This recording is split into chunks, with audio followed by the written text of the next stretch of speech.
Hello everybody and welcome to Apocalypse Movies. This is Comic Hero Talk, our all superhero show where we talk about comic book movies, comic book TV shows, and actual comics. I'm your host Jacob Bartley and I am joined by Gio Ramos. It's the return. What's up, guys? The Dark Knight returns. The Dark Knight is returning, yep. Nah, he hasn't gone anywhere. He just hasn't been on the shows as much lately. How you been, man, first of all? Oh, good.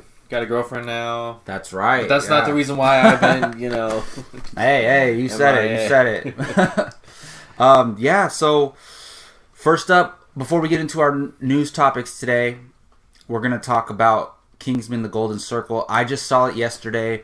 You can check out our spoilers review on the YouTube channel. Jake and Brian did that. I'm not going to talk spoilers. Don't worry, Gio. I'm going to do a little non-spoilers talk about it. And then I want you to hear your expectations for the movie after hearing all these thoughts. Okay, so I was really looking forward to this movie. I love the trailers. We all know Colin Firth's back. How is he back? You'll find out in the movie. But I was my anticipation for this movie raised highly in the past 2 weeks. And I went in, and all I can say is I really enjoyed it. It's not...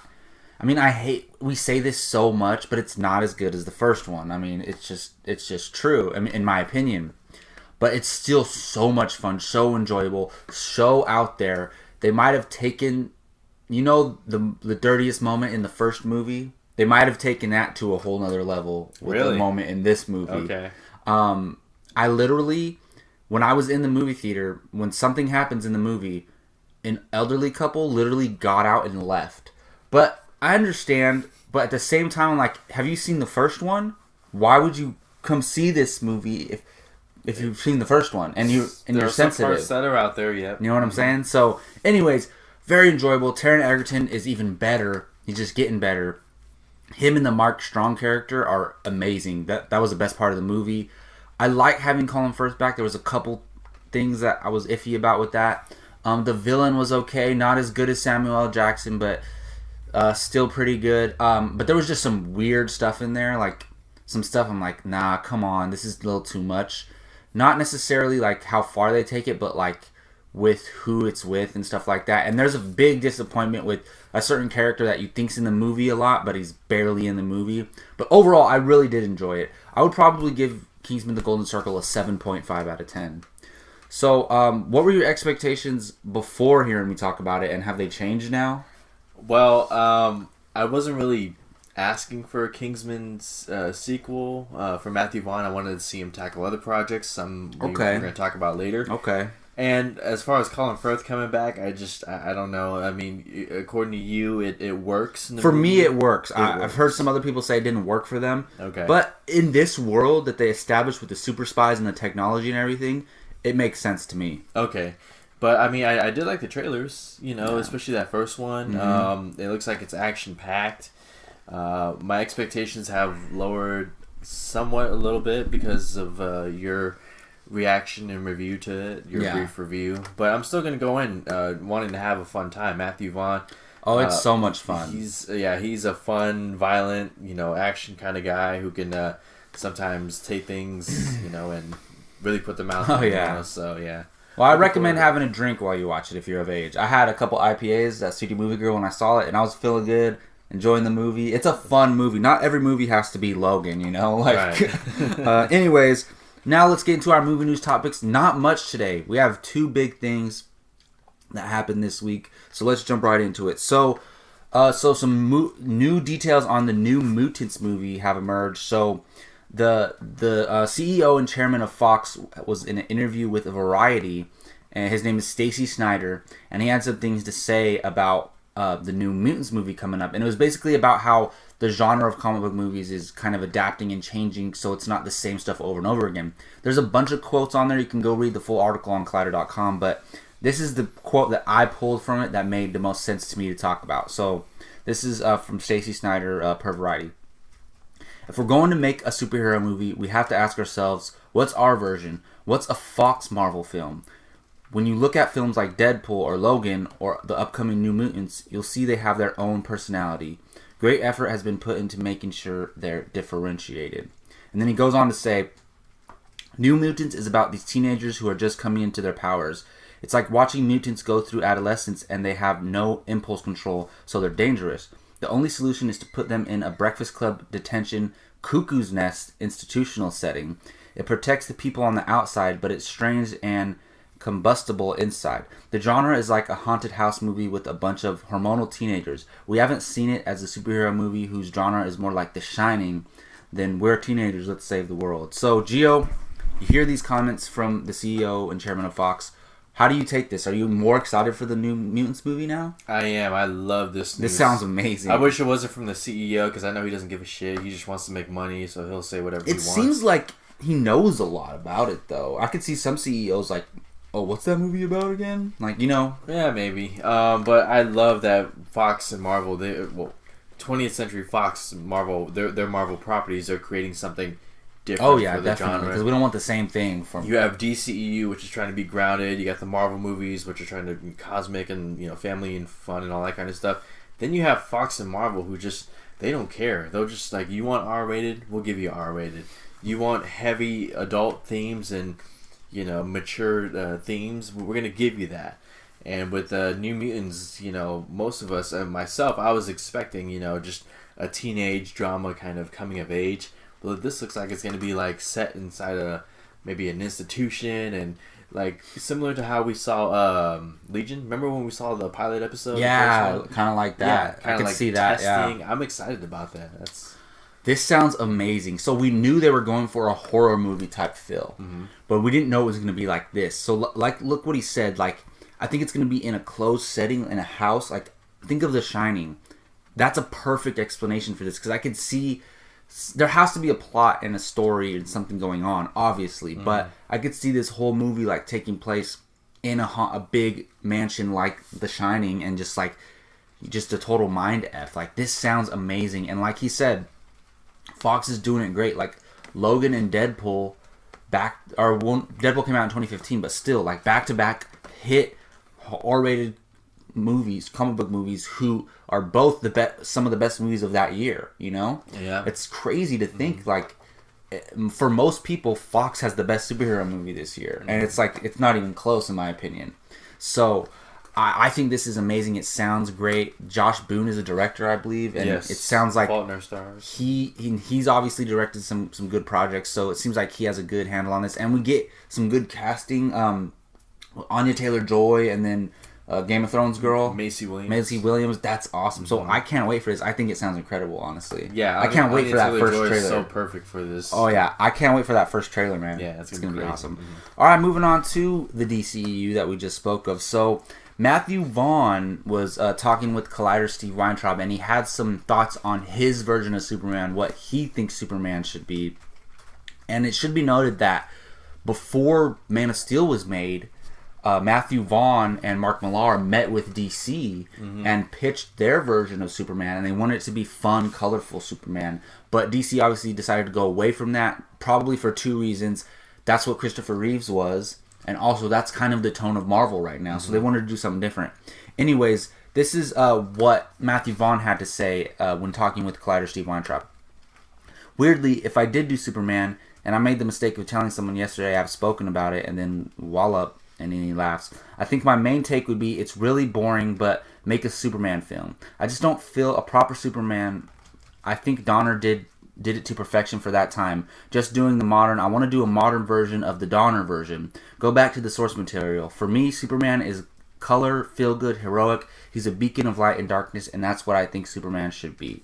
So, I'm a little bit torn on this because I love Matthew Vaughn. He's X-Men First Class, Kick-Ass, both the Kingsman movies. I love all those movies. And he's a great director, and I trust him as a director. But I don't necessarily love these comments because, look, the Christopher Reeve Superman is great. We rewatched that movie a couple months ago, and it's amazing, especially when you realize that when it came out. It's amazing. But we're not living in the 70s anymore.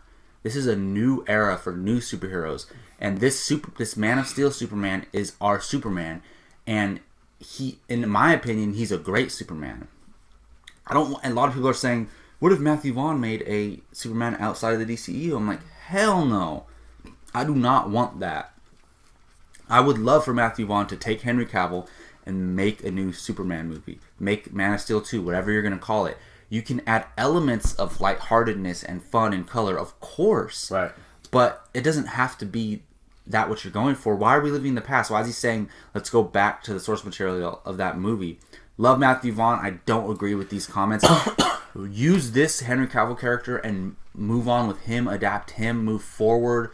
And coming back to life might make you more optimistic on life. So maybe he is a little bit more positive. But I don't want to see a brand new Superman going back to the old Superman. No thanks. Okay.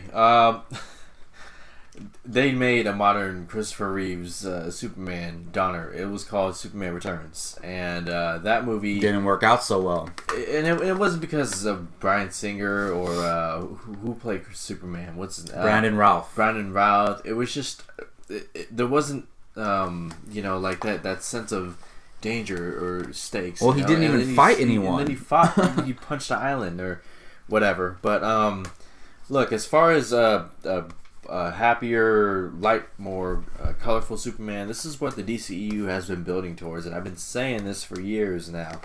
The idea was to deconstructionalize the Superman character and put him in situations that previous Supermans haven't been through.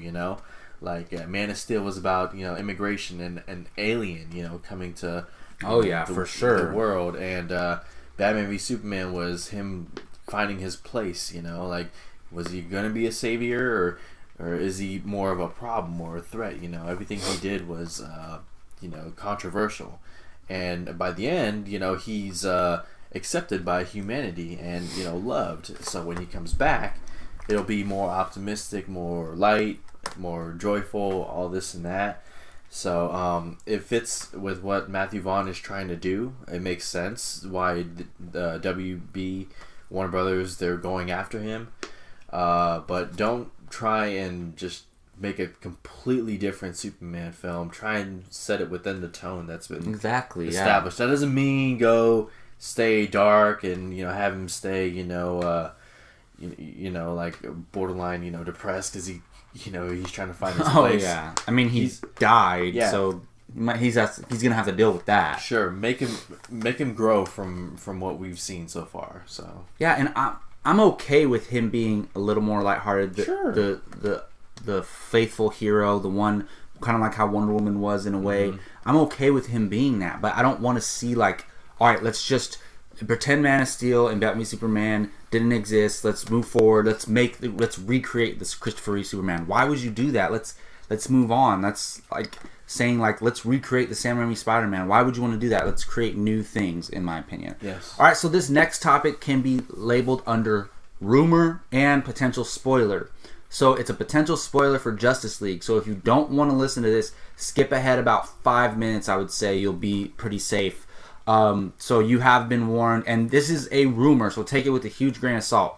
But according to BatmanNews.com, there's been some pre-screenings of Justice League, and according to them, Lex Luthor is not in the current Justice League screenings. His scenes have been cut, or if he was originally in it, it's been cut.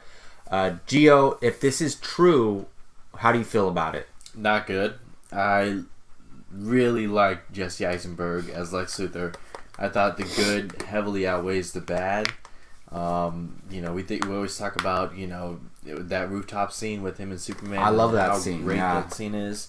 And Justice League, I think you need to have him in there because he's the one who contacted Steppenwolf, right? He reached out on the Kryptonian ship, and it's just I don't know. I thought maybe having him for 5 minutes on screen won't take away from the movie, but it'll make sense. However, because that scene was cut where he's communicating with Steppenwolf, the soldiers went in there, it kind of makes sense. So maybe we'll see it on the Blu-ray. I'm a little bummed and disappointed, but I wanted to see him in the movie. Yeah, I think you and I are rare where we actually really liked Jesse Eisenberg in Batman v Superman. Mm-hmm. I don't think it's his fault. They asked him to do certain things that were stupid, and the editing made his character look stupid at times. Yeah. But I'm torn on this because on one hand, I'm okay with him not being in the movie. There's going to be a lot going on. This is our first Justice League movie. Sure. It's about the Justice League coming together and taking on this threat. But at the same time, it would make sense for him to be in there because, like you said, he did contact Steppenwolf. Mm-hmm. He sent out the call. He rung the bell for them to come to Earth. Yeah. So he's the reason why these events are happening. Mm-hmm. So it would make sense for him to be in there, at least a cameo.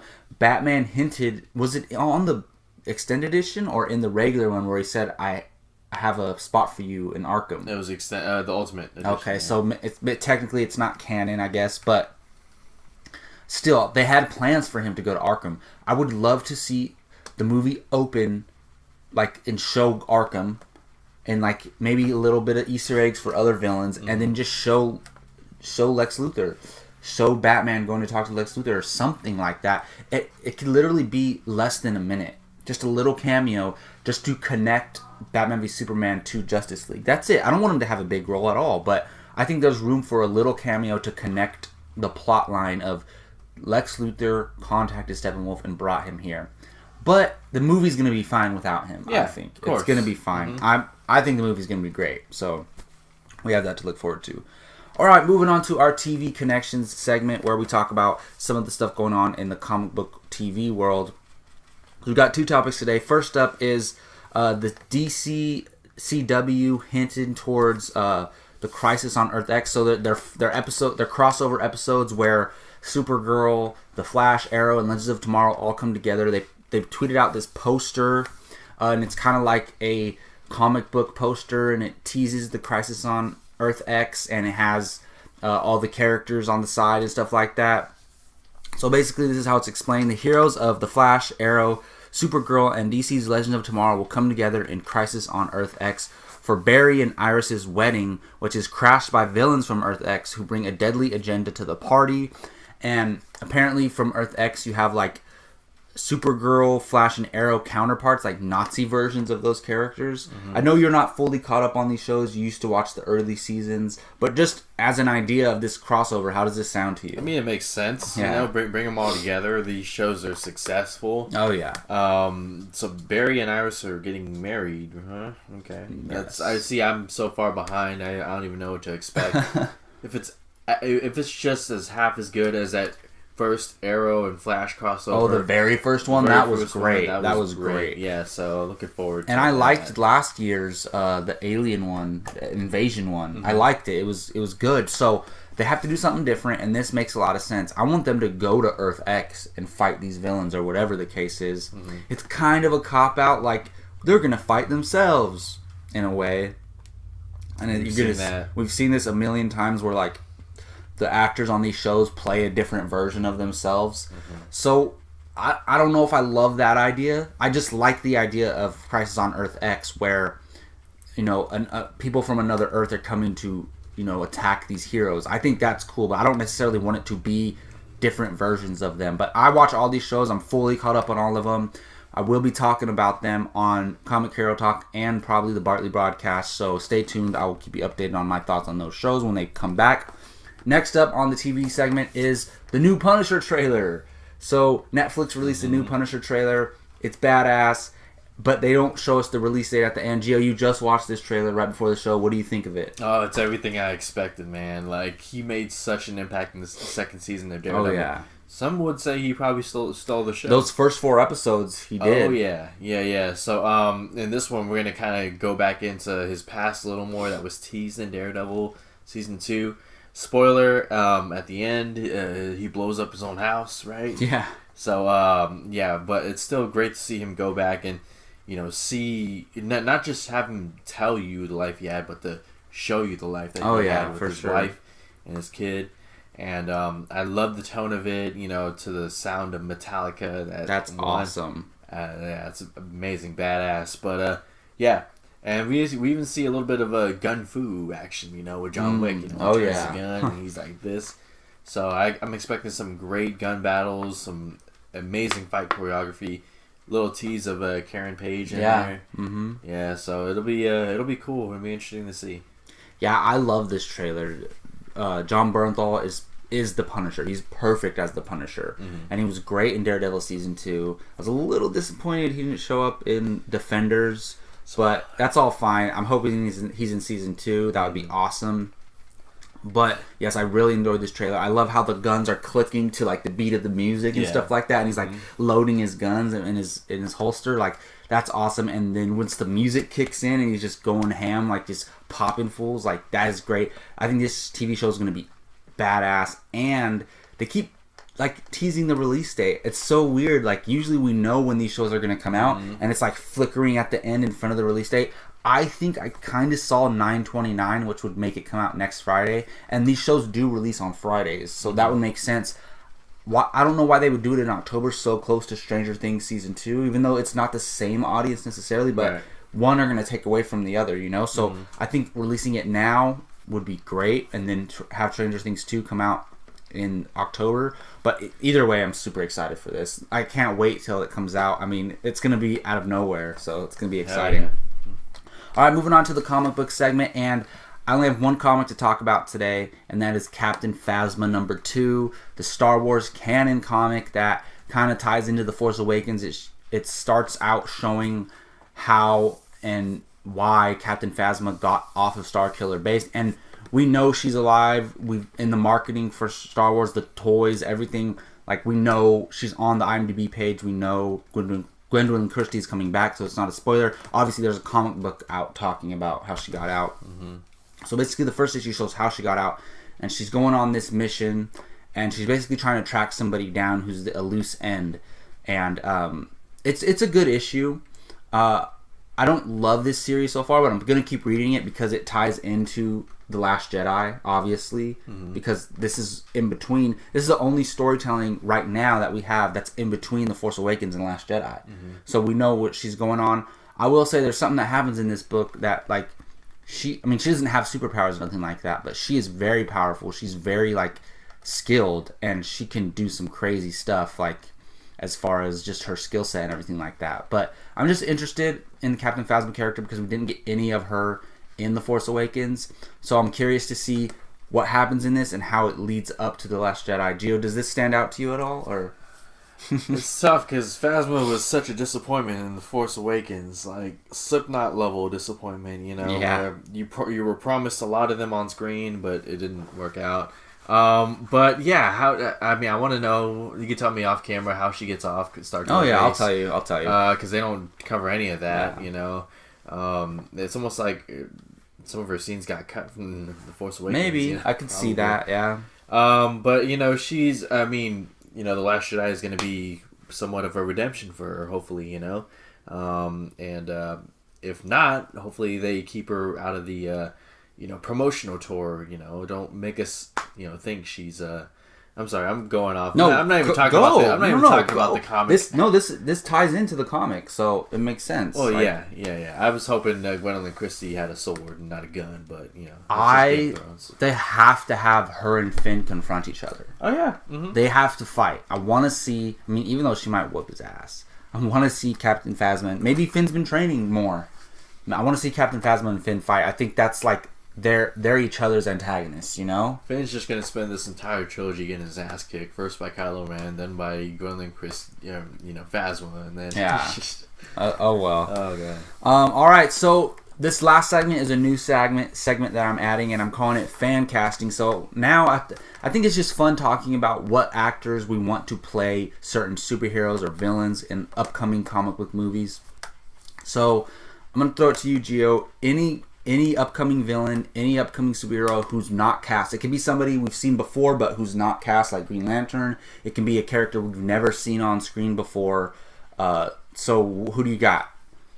I was you kind of gave me short notice on this, but I thought about Nightwing, and how... Okay, he's not cast yet in the movies. Chris McKay, who did Lego Batman, is taking on it. And one person who I thought deserves another chance... in the superhero genre and should have gotten better opportunities in Hollywood was Taylor Kitsch. I knew you were going to say it. As soon as you started saying that, I knew that's a good choice. I think he has a look. I think that makes sense. He has a physicality. With the right director, he can do a lot. John Carter I saw a few months ago for the first time, and I loved the movie. Really it's good. Really good. Yeah, it's funny. So underrated. But yeah, it would be Taylor Kitsch for Nightwing. Dude, that's a good one. I never thought of him. That's perfect because he wasn't terrible in X-Men Origins Wolverine. No. It was just that movie. Yeah, he was the bright. And he was good in John Carter. Yeah. He was good in True Detective Season 2, even though the show wasn't good. Terrible writing. But he's a good actor. He is. So that's a great choice. That's still perfect. Relatively young. He was just in American Assassin. I haven't seen it yet. He plays like Michael Keaton's old apprentice. Oh, okay. And he's the one who's trying to take him down, I think. Nice. So my choice is, I'm going to set this up a little bit. I was reading, so Mar-Vell has been putting out these Generations comics where like you have like Logan and X-23, and then you have like Iron Man and Ironheart, the new Iron Girl. So the one that came out last week was Captain Mar-Vell and Captain Marvel. So basically the Kree alien who she got her powers from, but he's human. Like he looks like a human, but he's Kree race, and he has like longer blonde hair. He's a little bit older than her. So the Captain Marvel movie takes place in the 90s. So for some reason she's not around right now in the current MCU. So I'm thinking, and if you know what happens to Captain Mar-Vell in the comics, this makes sense because you could have him in this one movie and we don't ever have to see him again. But for this one movie, Captain Mar-Vell, I want Brad Pitt to play him. Nice. I think that would be incredible. Look, Brad Pitt was going to be Cable, but it didn't work out. I was so excited about that. That tells me that he's open to playing a superhero.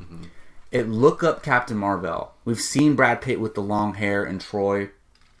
I think World War Z. Because you have to have a older character to play this guy. And I think if you had him play Captain Mar-Vell with Brie Larson and them on screen together, I think that would be amazing. He doesn't even have to be in the whole movie. He could be in the first half, second half, whatever you want to do it.